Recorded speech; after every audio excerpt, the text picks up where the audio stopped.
네, 우리 다 같이 함께 교독한 야고보서 1장 1절부터 4절 말씀까지 중심해서 여러 가지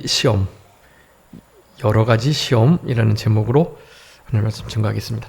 2절에 여러 가지 시험이라는 단어가 나오는데요. 그 시험이라는 단어가 성경에는 이제 이렇게 한 몇 가지 단어로 쓰여 있는데 우리 그 한글 성경으로는 다 시험으로 돼 있습니다. 그래서 일반적으로 우리 하나님은 시험하지 않으신다 뭐 이런 말씀이 있는데, 그런 말씀할 때 그 시험과 오늘 본문에서의 시험, 그리고 사탄 마귀가 우리들을 시험하여 할 때 그런 시험들이요, 그런 시험들이 좀 다른데, 그러니까 그렇게 생각하시면 돼요.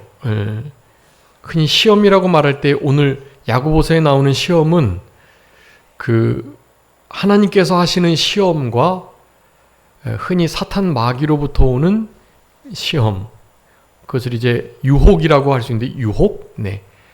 그리고 하나님께로부터 오는, 외부로부터 오는 시험을 시련이라고 하는데, 그러니까 시련, 유혹, 그러니까 한마디로 시험, 이런 것을 오늘 야고보서의 시험은 다 포함한다. 내 외부적인 시험, 나의 내부적인 상태로부터 오는 그런 시험들이 있잖아요. 그것을 이제 흔히 유혹이라고 하고요. 우리 내부적인 부패성을 사탄 마귀가 건드려 가지고 우리를 시험하는 경우가 있어요. 그런 것을 이제 흔히 유혹, 템테이션이라고 하는데, 그런 유혹도, 그리고 외부적인 여러 가지 환경들로부터 오는 연단, 시련, 이런 것들요. 이런 것들이 이제 테스트라고 말하는 시험이라고 그렇게 생각하시면 됩니다. 이 야고보서에는 그 두 가지의 내용을 같이 포괄하는 그런 시험이다라고 하겠습니다. 그러니까 하나님께로부터 오는 시험이든 사탄 마귀로부터 오는 시험이든 그런 거예요. 그래서 여러 가지 시험이라고 말씀을 한 겁니다. 네, 그래서 우리 야고보서는 이 시험의 문제를 어떻게 잘 이겨낼 수 있을까에 대한 진짜 이렇게 고민이 많이 담겨 있는, 그리고 그 시험을 잘 통과할 때 얼마나 큰 유익이 있을 것인가에 대한, 그리고 시험을 잘 통과하려면 진짜 믿음이 있어야 된다. 즉 죽은 믿음이 아닌 행함이 있는 사람 믿음이 있어야 이겨낼 수 있다. 그런 시험들을 잘 이겨서 구비되고 인내로 연단된 자들은 특별히 잘 참으면서 말에 실수가 없다. 네, 야고보서는 그것을 강조하고 있습니다. 네, 말에 실수가 없는 자가 온전하게 구비되어 인내로 잘 결실한 인격의 인내에 오래 참음 견딤의 열매가 맺힌 그런 사람들로 온전한 사람이라고 보는 것입니다.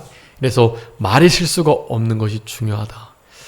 그 김혜자 씨가 쓴 꽃으로도 때리지 말라라는 책이 있어요. 그것은 가까운 사이일수록 또 원래 꽃이 얼마나 아름답고 이쁘고 향기 나고 좋잖아요. 근데 그런 곳으로도 때리면 안 되듯 가까운 사이 가운데에는 더욱더 예의를 갖추고 말로 함부로 하지 않는 것이 중요하다라는 것을 강조하며 그런 책을 썼더라고요. 우리 특별히 가족 안에서의 사랑의 표현은 다른 게 나타나는 게 아닙니다. 그 김창옥 교수가 자기의 이런 가정 환경을 들어서 자기가 그러고 나서 사회생활을 하면서 스피치 소통 강사로 또 이렇게 강연하는 사람으로 그렇게 지내면서 그 여러 가지 사람들을 접해보고 부딪혀보고 그래본 결과 특별히 그 가족 안에서는 가족 간의 사랑을 무엇으로 정의하고 있냐 하면, 가족 안에서의 사랑은 예의다라고 말했어요. 예의. 가족을 진짜 사랑한다는 것은 예의를 차리고 지킨다라는 거예요. 특별히 가족 안에서는 그게 더 필요하다는 것을 우리 그 김창욱 교수는 자신의 가정 상황을 들어서 정말 이렇게 가슴 아프게 그리고 직접 와닿게 설명을 합니다.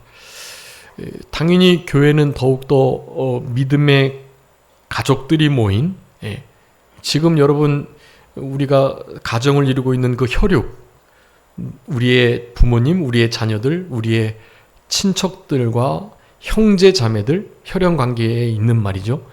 그런 이들은 실제로 천국에 가면 중요한 게 아니에요. 그거는 지금 우리 옆에 있는 우리 성도님들 한 사람 한 사람이 천국에서 영원토록 함께 살아갈 진짜 가족입니다. 가족.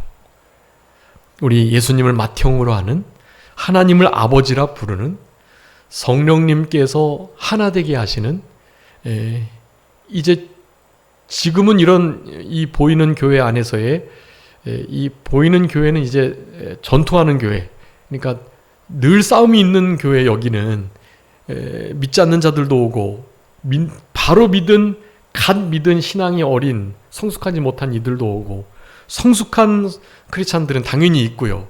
그런 이들이 모여있는 이 공동체, 이 안에 얼마나 많은 일들이 있겠어요. 우리 산정교회처럼 작은 규모의 교회는 그런 게 사실 좀 덜하긴 하지만, 큰 교회일수록 말할 수 없습니다. 그 관계 속에서 나타나는 문제들, 그것으로 상처받고 또 교회를 떠나고, 또 교회에서 심지어는 하나님도 떠나요. 교회가 이런 곳인 줄 알았다면 난 하나님을 안 믿었을 건데 이제는 난 하나님을 안 믿겠다 그러면서 떠난다니까요. 젊은 청년들은 그렇게 해서 교회를 떠나는 거예요.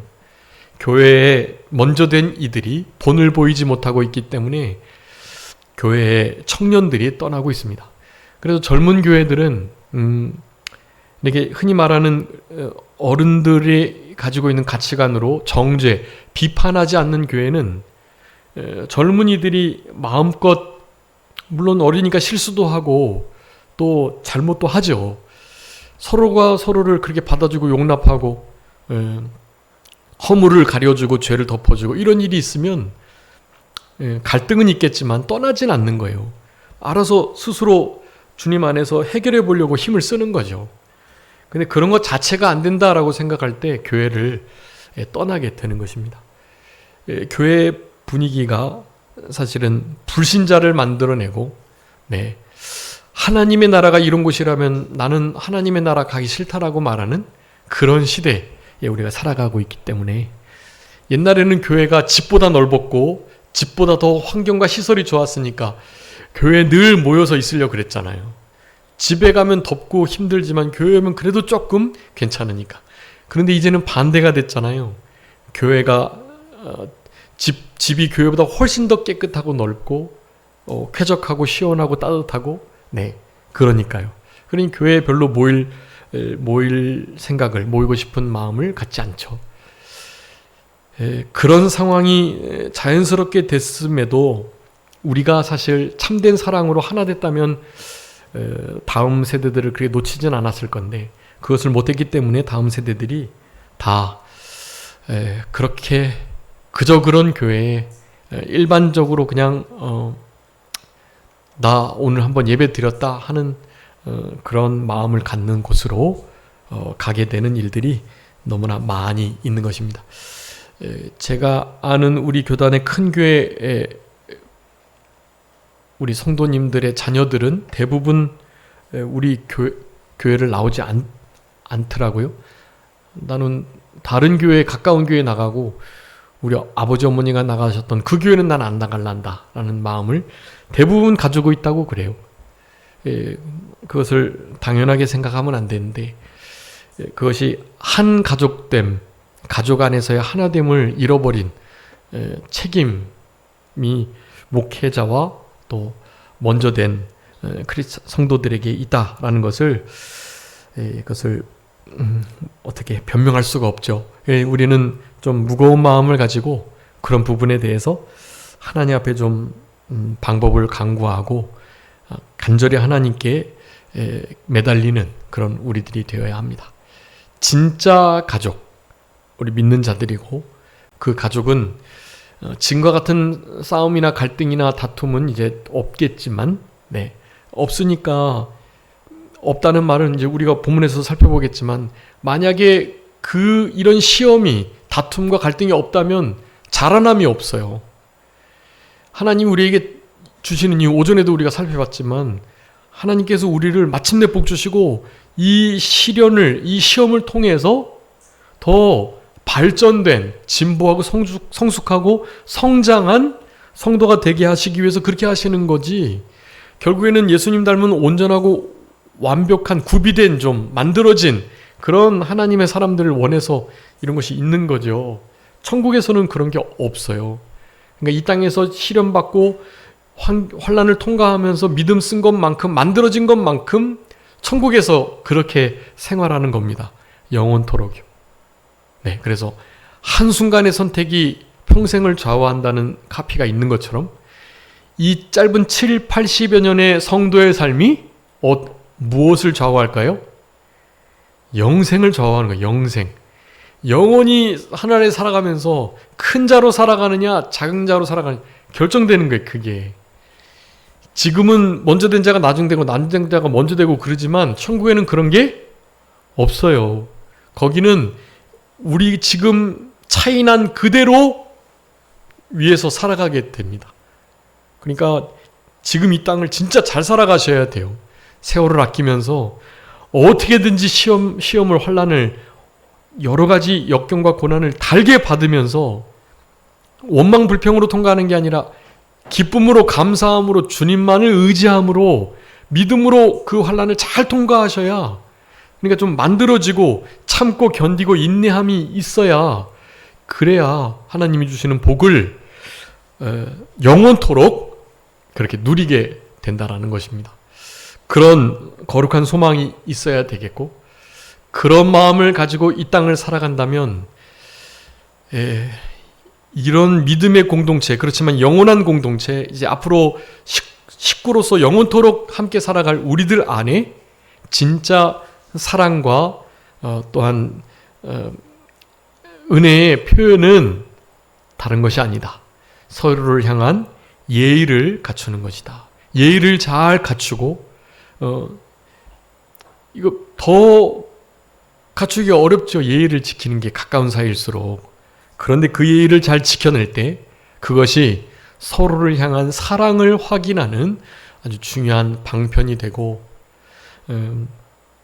그렇게 생활을 하다가 보면은 실제로 우리의 삶 속에 우리가 그동안 기대하지 못했던 그런 신뢰가, 또 진짜 사랑이 그렇게 싹트게 되는 그런 일들을 경험하게 될 것입니다.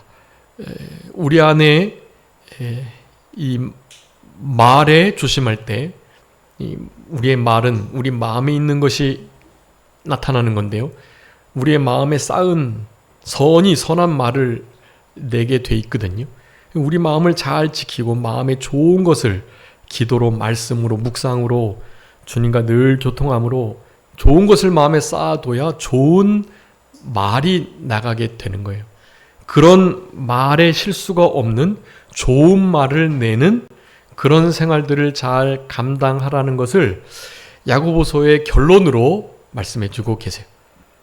그런 일들의 부딪힘과 갈등들이 이 야고보 사도가 지내는 그 교회에 있었고, 야고보 사도는 그런 시험과 환난과 역경들을 잘 이겨내라. 내 부패성과 바깥에서부터 들어오는 크리스찬들이라는 이유만으로 공격을 받는 모든 상황들을 잘 이겨내라 라고 말씀하면서 이 야고보서를 쓰고 있다 라고 할 수 있겠습니다. 야고보서는 여러분 우리 신약 성경 중에 공동서신이라는 카테고리에 묶입니다. 공동서신. 공동서신은 그러니까 특별한 어떤 목적이 없는, 수신자가 분명하게 정해져 있지 않은 서신들을 묶어놓은 거예요.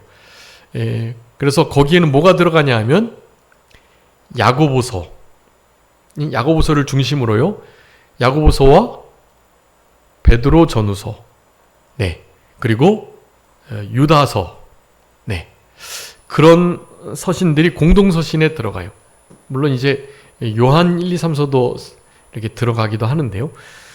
공동서신은 모든 교회에게 이렇게 수신자를 특정하지 않은 모든 성도들에게 이렇게 열려 있는 그런 편지다. 물론 다른 서신서들도 마찬가지지만 다른 서신들은 이렇게 바울 서신이라든가 혹은 목회 서신, 옥중 서신, 목회 서신 이런 서신으로 좀 이렇게 다 묶여 있어요. 공동 서신은 그런 카테고리다라는 것을 먼저 생각해 주시고, 이게 결론적으로 이 야고보서의 말씀을 통해서 우리 성도님들께서 우리가 흔히 이제 오전에도 말씀드렸지만 시험 그리고 여러 가지 환난과 고난을 대하는 눈이 바뀌어야 된다라는 것을 결국 말씀하고 있습니다. 네, 여러분이 대하는 나에게 닥쳐오는 시험과 환난, 여러 가지 흔히 말하는 유혹들과 또 어려움들 있잖아요. 내가 원하지 않는 그런 상황들이요. 자, 그런 상황들을 보는 시각을 달리 하셔야 되는 거예요. 고난 자체를 이해해야 하는 눈이 바뀌기를 바라는 마음으로 이 야고보서를 쓰고 있다. 여러분, 이 야고보는 누구 야고보죠? 성도님께서 알고 계시는 것처럼 누구 야고보요? 여기 1절에 보니까 누구 야고보라고 말합니까? 하나님과 주 예수 그리스도의 종 야고보. 이 야고보는 누구 야고보일까요? 그리스도의 종이라고 말하는데요. 예수님의 12 제자 중에 누가 있죠? 베드로, 안드레. 여러분 그거 혹시 기억하시나요? 예수님의 12 제자 첫머리 글자 이렇게 하는 거예요. 베안야요 빌바 도마야 다시가. 네. 모르시는 걸로. 네. 베안야요 빌바 도마야 다시가 이런 노래가 있어요. 신승이는 알죠? 베안야요 빌바 도마. 몰라요? 모르구나. 베안야요 빌바 도마야 다시가 이것은 12 제자 첫머리 글자이니 베안야요 빌바 도마야 다시가 이렇게 외웠어요.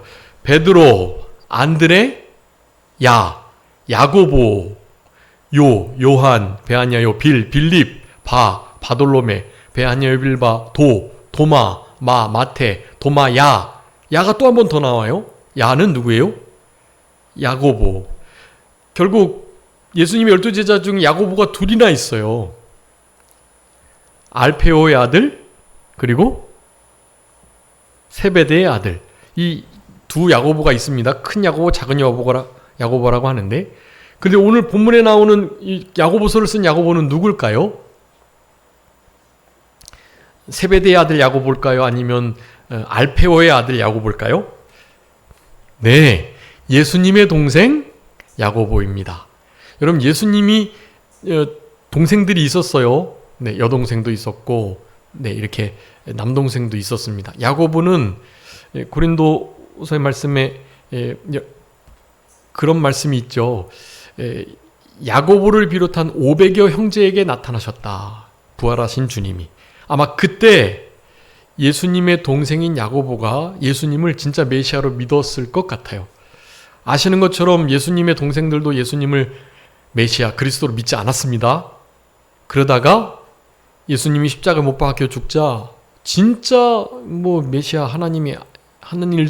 하나님일 수가 없지라고 생각을 했지만, 네, 부활의 예수님을 만나고 난 뒤에는 그 예수라는 내 형이었던 그분이 진짜 메시아 그리스도였구나라는 것을 믿게 되어서 갈라디아서에 의하면 초대교회 기둥과 같은 그런 집사로서 사도로서의 직분을 잘 감당한 것으로 나옵니다. 우리 사도행전 15장의 최초의 처음 공의회 때 모든 환난을 잘 평정하고 할례를 받아서 구원에 더해져서 그렇게 실제로 구원을 얻을 수 있는 게 아니다. 예수님을 믿기만 하면 구원받는다. 거기다 할례를 받는다는 것은 잘못된 거다라는 것을 확증했던 그 공의회에서 그것 이외에 이를테면 뭐 피를 먹는 거든가 목매달아 죽인 거, 우상의 제물, 음행하는 이 네 가지의 일을 확정하고 너무 많은 율법의 멍에를 메우지 말고 그 정도의 최소한의 기준을 세워서 이방인들 중에 기독교로 들어오는 이들을 받아주자.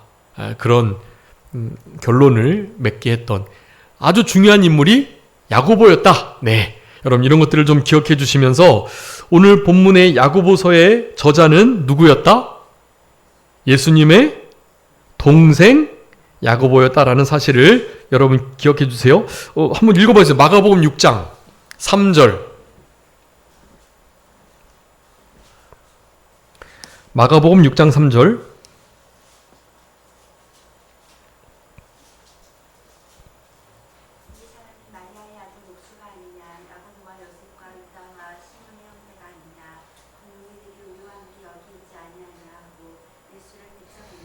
아멘. 야고보와 요셉과 유다와 시몬, 네, 이렇게 있었어요. 다른 성경은 요새라고도 한 야고보, 요셉, 유다, 시몬, 그리고 그 누이들 이렇게 표현이 됩니다. 어떤 이들은 이제 누이들이라고 말하는 것이 예수님의 누나, 그러니까 예수님이 누나가 있었다. 무슨 말입니까? 예수님의 아버지 어머니가 누구죠? 네, 요셉과 마리아가 예수님을 낳기 전에 이미 결혼을 해가지고 누이들이 있었다는 거예요. 그러다가 예수님을 낳고, 그리고 또 남동생들도 낳고, 그렇게 보는 사람들이 있단 말이죠. 당연히 누이들은 그 누님들이 아니라 여자 형제를 누이라고 표현을 하는 것입니다. 누이. 네. 절대로 그것을 그렇게 오해하면 안 되고, 예수님이 맞이였고 예수님께서 태어나시기 전에 동침한 일이 없었고 동정녀 탄생한 것이 분명하고, 론 와이어트라는 학자가 실제로 예레미야 동굴을 발견했고 그 동굴은 실제 갈릴리 언덕 밑에 있었고 그 언덕을 발견하기 전에는 그 언덕이 바뀌어가지고 그냥 일반 도로로 바뀌어 있는 상태. 근데 어쨌든 고증학을 연구하면서 지리를 탐구하다 보니 실제로 예레미야 동굴을 이렇게 검사기가 찾아가지고 실제로 그 예레미야 동굴 안에 예수님의 괴를 덮고 있는 속죄소, 그게 다 거기 실제로 있었던 거예요. 예레미야 동굴에다가 그것을 숨겨놨는데 그게 실제로 갈릴리 언덕 위에 있었던 거고, 그래서 예수님 시대에 예수님이 십자가에 못 박히셨을 때 그 십자가에 못 박히신 그 십자가를 통해서 흘러내린 예수님의 피가 그 땅속을 타고 내려가가지고 그 론 와이어트가 발견한 예레미야 동굴 그 속죄소 위에 예수님의 피가 진짜 흘렀던 거예요. 네. 그래서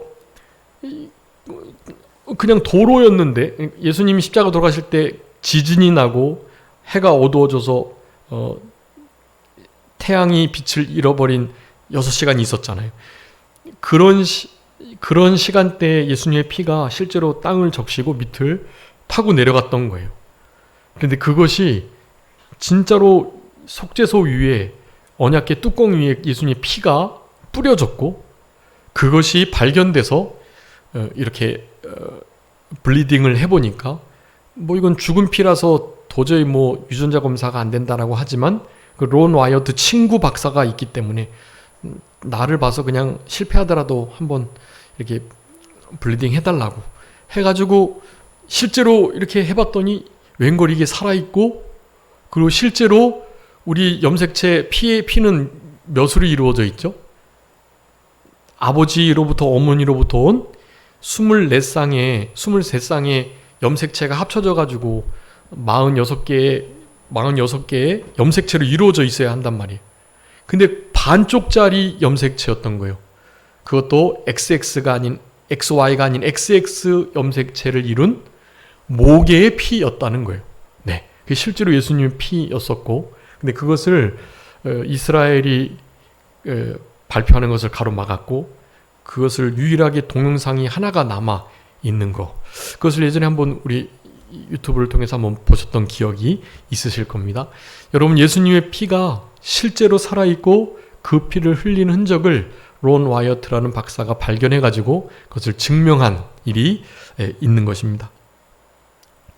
예수님은 동정녀에게서 탄생하신 하나님의 아들이 너무나 확실한 거예요. 거기다가 다른 거짓 사실을 덧붙이면 안 되는 거예요. 네. 그래서 예수님의 일들을 폄하하고, 그렇기 때문에 예수님은 메시아가 될 수 없고, 예수님보다도 예수님의 어머니 마리아가 더 위대한 여인이다라고 말을 하면서 카톨릭은 마리아의 이름으로 기도하는 그런 이단의 역사가 그렇게 이루어지게 된 거죠. 네. 여러분, 이런 것들을 우리가 주의하면서 예수님의 피에 다시 한번 감사하고, 그 피를 우리에게 허락하신 하나님께 또한 감사드리면서 우리들도 피로써 은혜를 갚을 수 있는 진짜 하나님의 사람들이 다 되셔야 하는 것입니다. 여러분, 예수님의 동정녀 탄생은 확실한 역사적 사실이고, 그 이후에 마리아와 요셉이 동침을 해서 오늘 본문의 야고보와 요셉과 또 유다와 시몬 그리고 누이들을 나서 그렇게 예수님을 수종들게 했다. 네, 이런 사실들을 기억하면서요, 우리 야고보 사도가 야고보도 사도로 불렸습니다. 그러니까 예수님이 직접 부른 사도들은 12명 뿐이지만, 그리고 마띠아가 대신 세워졌는데 그 마띠아는 행정적 사도였고, 실제로 마띠아가 아닌 사도 바울이 사도로서 가세하게 됐습니다. 그래서 사도 바울은 부활의 주님을 빛으로 만났기 때문에 직접 예수님이 부르신 거라고 보는 거예요. 근데 이제 그 이외에 사도라 일컬어지는 이들, 마띠아도 그렇고, 그리고 우리 사도 바울을 늘 따라다녔던 디모데, 실로아노, 신라가 실로아노예요. 이런 이들도 약 동일하게 사도라고 불렸어요. 그리고 사도 바울을 사도로 인정하도록 힘을 썼던 바나바, 네, 그네들도 다 사도였습니다. 그리고 우리 야고보의 동생 이 유다, 시몬, 이런 이들도 사실 초대교회 안에서 사도로서의 역할들을 잘 감당했습니다. 12사도와는 차이가 있긴 했지만, 특별히 야고보, 이 예수님의 동생 야고보는 그 권위가 좀 더 많이 주어져 있었다고 그래요. 너무 똑똑하고 말을 잘했고, 사실 그래서 사도들 중에서도 이렇게 야고보를 인정했던, 그래서 아마 정식 정경에 예수님의 동생 야고보의 이 편지가 정경에 들어오는 일이 있었던, 그리고 BC 이제 62-3년경에 야고보서를 쓰고 그해 이제 순교한 것으로 역사학자들은 말을 하거든요. 크게 세 가지로 이렇게 말을 해요. 성전에서 꼭대기에서 밀어 떨어뜨려 죽였다. 그리고 돌을 던져서 죽였다. 또 죽을 때까지 때려서 그렇게 죽게 했다. 그렇게 역사학자들 클레멘트나 요세비우스나 이런 이들이 말을 해요. 근데 한 면면들이라고 할 수 있겠고, 실제로는 우리 우리 야고보 사도가 성전에서 먼저 밀어뜨림을 당해서, 근데 아직도 살아있는 중에 돌을 던져서 이렇게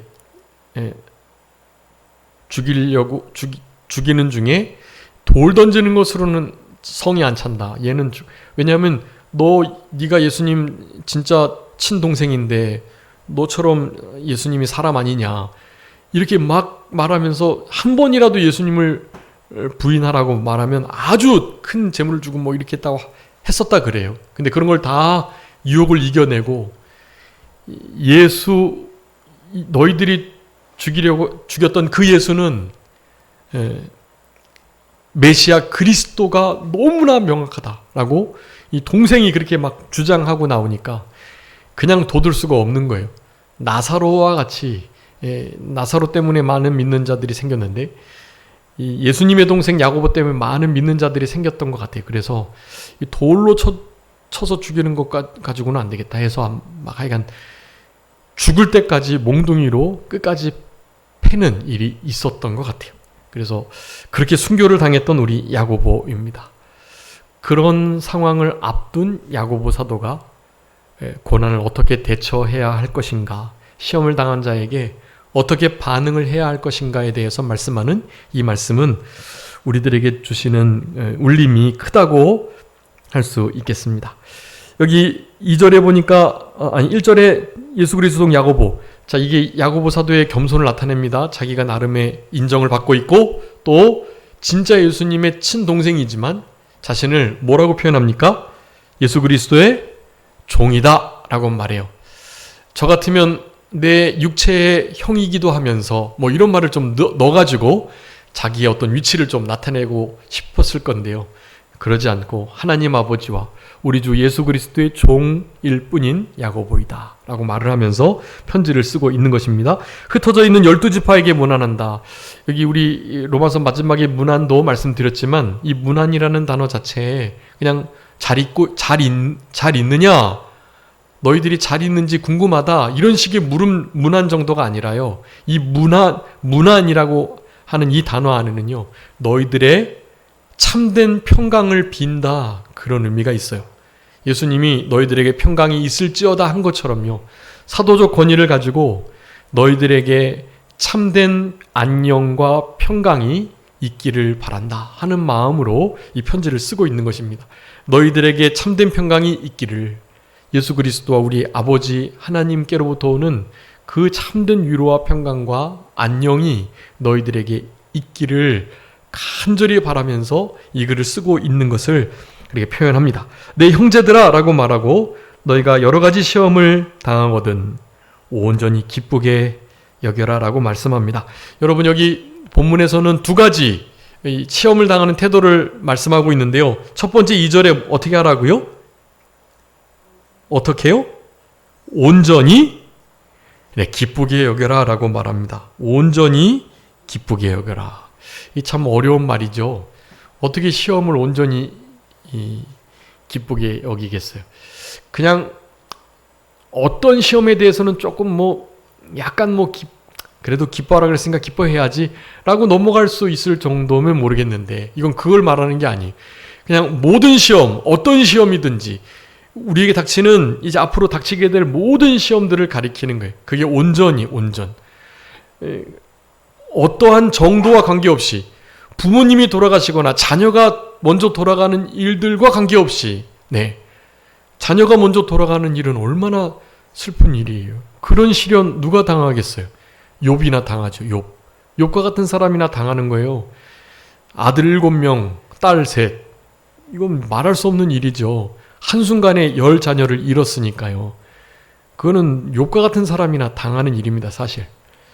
그런데 우리에게도 그런 일이 닥칠 수 있고 그런 일이 닥치면 어떻게 해요? 고일만 빼고가 아니라 온전히 기쁘게 대하라는 것입니다. 그 시험을요. 사실 어렵습니다. 원수를 사랑하는 것만큼 어려운 일입니다. 원수를 사랑하라. 원사미선 저축목이 바뀌바꿔 하자 많이 말씀드렸죠. 원사미선 저축목이 그 우리가 할 수 있는 거예요? 없는 거예요? 없는 거죠. 원수를 사랑할 수 있는 우리 마음 상태, 감정의 준비가 안 돼 있어요. 미워한 자를 선대하는 능력이 없어요. 우리는 저주하는 자를 위해서 축복해주고 기도할 수 있는 실력이 없습니다. 우리들에게는. 그런 말씀을 근데 왜 하셨다고요? 그 말씀을 통해서 성령으로 말미암아 예수 그리스도의 하나님의 사랑이 우리 마음 가운데 부어지기만 하면 그러면 그런 일이 충분히 가능해질 수 있다라는 것을 말하는 것이고, 그런 일을 이미 이루신 우리 예수 그리스도를, 하나님을 그런 사건을 통해서 대면하라고, 그 가운데 주님을 만나라고 원수를 사랑하라는 계명을 주신 거라고 말씀을 드리잖아요. 온전히 시험을 당할 때 기쁘게 여길 수 있는 것도 마찬가지. 우리가 그런 능력이 없어요. 그럴 때 이미 모든 시험을 전 인류의, 택한 인류의 죄를 담당하시고 십자가에 죽어주신 우리 주님의 우리를 향하신 사랑과 그 용서를 우리는 우리를 대신해서 친히 모든 시험을 담당하신, 다만 죄만 없으실 분, 죄를 알지도 죄를 짓지도 죄를 가지고 계시지도 않는 그분께서 죄인의 취급을 받으시면서 이루셨던 그 은혜와 사랑을 기억하면서 그런 일들을 이미 친히 담당하셨던 주님을 이런 사건을 통해서 만나는 거예요. 주님을 만나고 주님께 그 모든 사정을 아뢰고 주님이 주시는 힘으로 할 수만 있으면 힘을 다해서 그 어려움을 이겨내고 그렇게 몸부림치고 노력하라고 이런 말씀을 우리에게 주시는 겁니다. 주님이 주시는 힘으로 넉넉히 통과할 수 있어요. 네, 감당해낼 수 있습니다. 우리의 힘으로가 아니고요. 그러니까 우리가 이런 걸 다 통과했을 때도 기쁘게 온전히 시험을 맞이해도 그건 우리가 하는 것이 아니다. 하나님께 영광을 돌릴 수밖에 없다라는 것을 말하는 것입니다. 사실 당장 그 일이 닥치면 그냥 온전히 기쁘게 반응할 수는 없어요. 항상 우리의 대비 태세보다도 훨씬 더 큰 녀석이, 큰 슬픔이, 큰 역경이 닥치기 때문에, 그래서 우리는 잠깐은 사실 근심하게 되긴 합니다. 그런 것은 우리 주님이 다 알고 계셔요. 한번 읽어봐 주세요. 베드로전서 1장 6절 7절까지 한번 읽어주세요.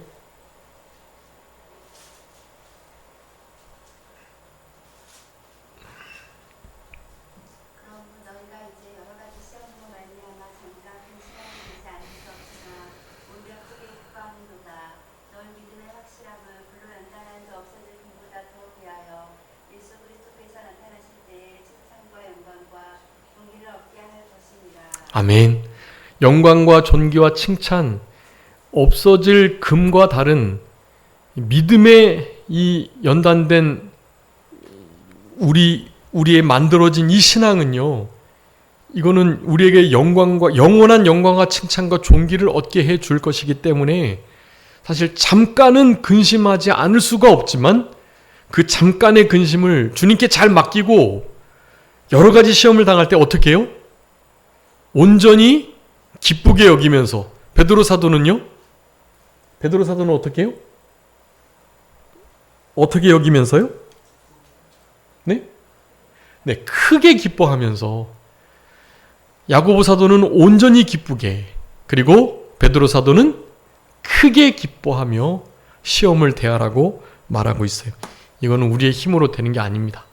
그러니 성부, 성자, 성령 하나님을 이와 같은 상황 속에 의지할 수밖에 없는 거예요. 이는 믿음의 시련이 인내를 만들어주는 줄 안다. 네, 인내가 결론으로 나타나는데요. 시련의 결론이 인내라는 거예요. 근데 여러분, 우리가 아는 것처럼 우리 사도 바울은 로마서에 인내가 연단이 소망을 이루는 줄 안다, 그렇게 말씀하잖아요. 그 인내를 과정으로, 원인으로 봅니다. 그러면 과정과 또 원인과 결과, 이 세 가지가 다 인내라는 거예요. 여러분, 인내가 왜 그렇게 중요하냐? 오래 참음이 중요한 거, 견딤이 중요한데요. 이것이 결과도 되고 원인과 과정도 되고 그렇다는 거예요. 예. 그러니까 이 시련이 인내를 만들어내는데 그 시련이 인내라는 결과물을 만들어내기 위해서도 인내하는 것을 바탕으로 인내의 과정을 거쳐가야 실제로 소망이 맺혀지고, 그 소망이 사실은 또 인내와 같다는, 결국엔 이 인내, 오래 참음이라는 자체가요, 열매이기도 하지만 그것이 원인이 되고 과정도 또한 인내인 것을 말해요. 그러니 원인과 과정과 결과가 다 인내라는 거예요. 여러분, 인내가 이렇게 중요한데요, 그 인내를 이루는 것을 시험이 감당한다라는 거예요. 시험이 그 일을 이루게 한다. 그러니까 얼마나 시험은 좋은 거라는 거예요. 시험이 유익이 되는 거예요. 왜냐하면 인내를 열매 맺고 인내를 시작으로 인내하는 과정을 통과하게 하니까. 여러분 이게 그래서 결국 인내, 견딤, 오래 참음 뭐지요? 결과론적으로 그거는 사랑이잖아요. 사랑. 여러분 사랑은 오래 참고 모든 것을 바라고 견디느니라. 네, 사랑이 오래 참는 거예요. 인내하고 견디는 거예요. 그러니까 이 사랑의 열매를 결국 인내로 맺혀지게 하는 것은 무엇이다? 시험이다. 그러니 그 시험이 위장된 축복인 줄 알고 그 시험이 닥칠 때 여러 가지 시험이 오면 어떻게 해요? 온전히 기쁘시게 여겨야 돼요. 베드로 사도에 의하면 크게 기뻐하면서 시험을 맞이하시는 거예요. 시험을 대하는 우리의 태도, 시험의 정체성을 바로 보는 눈을 가지라고 야고보 사도는 우리에게 명령하고 계시는 것입니다. 실제로 이것이 인내가 온전히 이루어져야 가능한 일인 것을 이제 4절에 말씀하는데요. 조금도 부족함이 없이 구비되기 때문에 그렇거든요. 이 말씀은 다음 시간에 하고, 여러분 오늘 본문의 말씀을 통해서 시험을 대하는 두 가지 태도, 아주 중요한 것을 말씀드렸습니다. 먼저는 온전히 기쁘게 여기라는 거예요. 그리고 크게 기뻐하라는 거죠. 그리고 그 시험이 바로 인내를 이루기 때문에 그 인내를 또한 이루라, 인내를 온전히 이루어야 된다라는 것을 우리들에게 요구하십니다. 이 두 가지 태도, 시험을 기쁘게 여기고 온전히 기쁘게 받고, 그리고 그 시험이 어떻게 될 것이다? 인내를 이루게 될 것이다는 이 중요한 진리를 가지시면서 우리에게 닥치는 시험을 대하시는, 그래서 그 시험을 통해서 우리의 신앙을 하나님께 드러내고 하나님께서 주시는 칭찬과 영광과 존귀를 온전히 받으시는 우리들이 다 되었으면 좋겠습니다. 자, 기도하겠습니다. 살아계신 우리 아버지 하나님 감사합니다. 야고보 말씀을 통해서 시험을 당할 때 그 시험에 넘어지지 않고 시험을 인내로 잘 통과하라고, 그 시험이 우리들에게 온전한 구비된 인내를 열매 맺게 한다는 이 말씀을 통해서 사랑의 열매를 결국 맺혀 드리는 일이니 그것이 너무나 귀중한 열매이니 그 열매를 맺게 하는 그 시험을 우리는 온전히 기쁘게 여겨 받을 수 있는 우리들이 될 수 있도록 하나님 은혜 베풀어 주시고, 잠깐 근심하지 않을 수 없지만 오히려 크게 기뻐하며 그 시험을 맞이할 수 있는 우리들의 성숙하고 복된 신앙 되게 하여 주시옵소서. 이 말씀을 믿고 순종하며, 그래서 행함 있는 믿음을 가지고 순종해 나갈 때 우리의 말을 조심하게 되고, 우리의 말이 삼가지고 말에 실수가 없을 때 온전한 하나님의 사람들로 생활할 수 있음을 기억하면서 그와 같은 자리에 이르게 될 그날을 소망하며 모든 시험과 시련들을 감사함으로, 기쁨으로, 즐거움으로 잘 받아낼 수 있는 우리들의 신앙 되게 하여 주시기를 간절히 바라옵고, 거룩하고 복된 주의 날 남은 시간도 하나님께 온전히 드릴 수 있도록 하나님 같이 하시고 도와주시옵소서. 모든 것 주님께 맡기옵고 살아계신 예수 그리스도의 이름으로 기도 올리옵나이다. 아멘.